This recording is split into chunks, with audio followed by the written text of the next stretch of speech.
Whenever, the first couple months I got the car back, whenever you looked at it, it was like you were looking into an eternal abyss of like dark blackness. You just got lost in how deep the paint and the color was. So whenever my front bumper got hit, I brought it in the paint to go get it repaired. Checho kind of took one look at the car and he's kind of like, how are you washing this? There are so many swirl marks and there's so many scratches. So I live in the city, and if I need to go wash my car, I have to go to one of those wash-it-yourself car washes about 20 minutes, outside of DC. And I park my car in a parking garage. It will immediately, like within 4 or 5 hours, get covered in like a layer of dust. I'll park my car, I'll just will freshly wash it, and I'll see all this dust. And I want my car to look clean. So I'd get my detail bottle out, spray the car down, and wipe it down. And I did that a couple of times in between full car washes. But it seems that over time, I just began to further and further scratch the car whenever I cheated on those washes and did the spray bottle wipe downs. And then the hood definitely has the most scratches because I'd be using a dirty microfiber, and the hood is the last place of the car I would clean. So how do I fix this? I bought a couple products, car washing products. I'm keeping it in the family. We're gonna go shampoo, polish, wax. So hopefully, maybe doing this can kind of correct some of the damage that I've done to the car, kind of put the car in a better place. But we'll see to what degree that works out. And if it isn't good enough, it just means that I'm gonna have to get the car paint corrected before I get a ceramic coat. So let's get started. This Meguiar's Gold Glass, it says that you want 4 caps of this stuff with 1 gallon of water. I don't really think 1 gallon of water for me is enough to wash my car, so we're gonna double the scale. We're gonna use 8 caps of this stuff with 2 gallons of water. And then we'll rinse the car off, then we'll get started.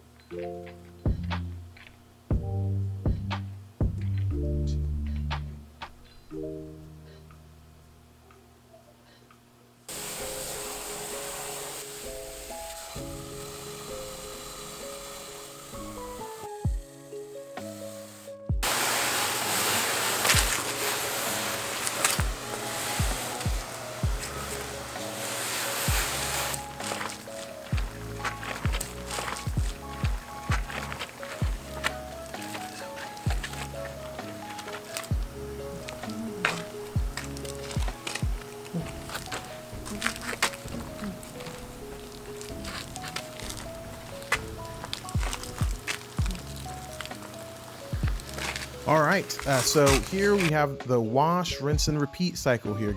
Gotta get the car ready so we could get it clean, dry it off, and apply the polish and the wax.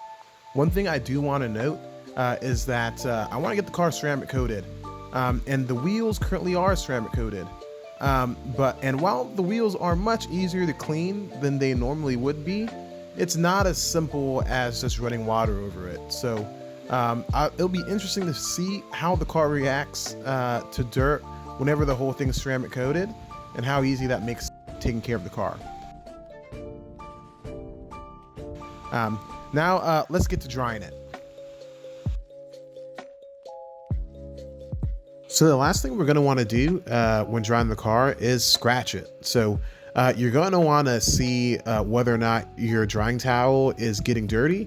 And if it is, it means that you should probably give the car another wash. You can see my towel is a little dirty. Don't be like me. Let's get this thing polished.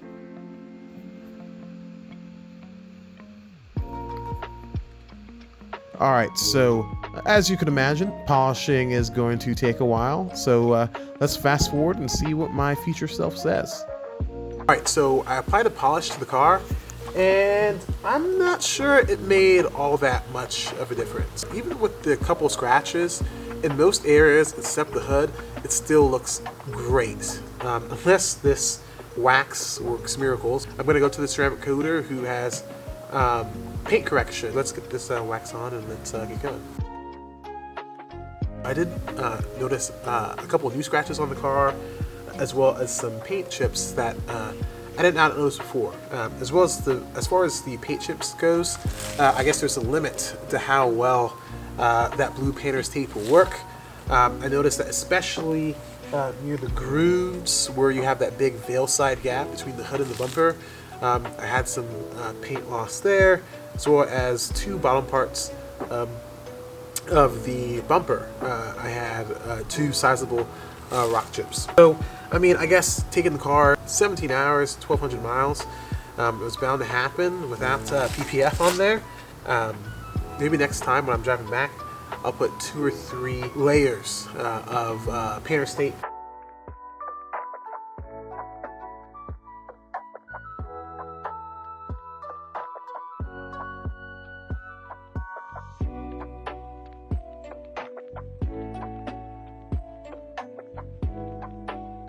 Okay, so I don't know about any of the other products, but as far as the wax goes, that has been the most noticeable difference. Like, it looks great. Yeah, I know. Remember when I told you about looking into the abyss? Now the abyss is looking back.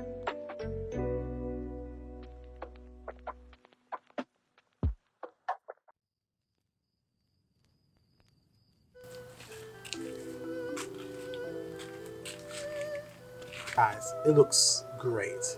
Phenomenal. I'm not sure if it's all coming through with the camera work, but the wax, I'm not sure if it's the wax by itself or the combination of all 3 products need to be used together to get this finish, but worth it. I've been out here for probably about 2 hours now. 2 hours, a little bit more than 2 hours. Still have half the car to wax. I think I'm gonna end the video there. So I think what we've learned today, the thing that we could take away from today, is even though it's convenient, never just grab the detailing bottle and a microfiber to wipe down your car. It may be tempting. I mean, you want the car to look fresh, and I know with this car, like, I always want it to look clean. Like, I never want it to be dirty. But it's worse for you in the long run to grab that microfiber towel and a spray bottle. That's not the right way to do it. You're gonna have to, I mean, you have a car, you like it. I mean, you have to find the time to get those 3 buckets and wash the car properly, or scratch your car.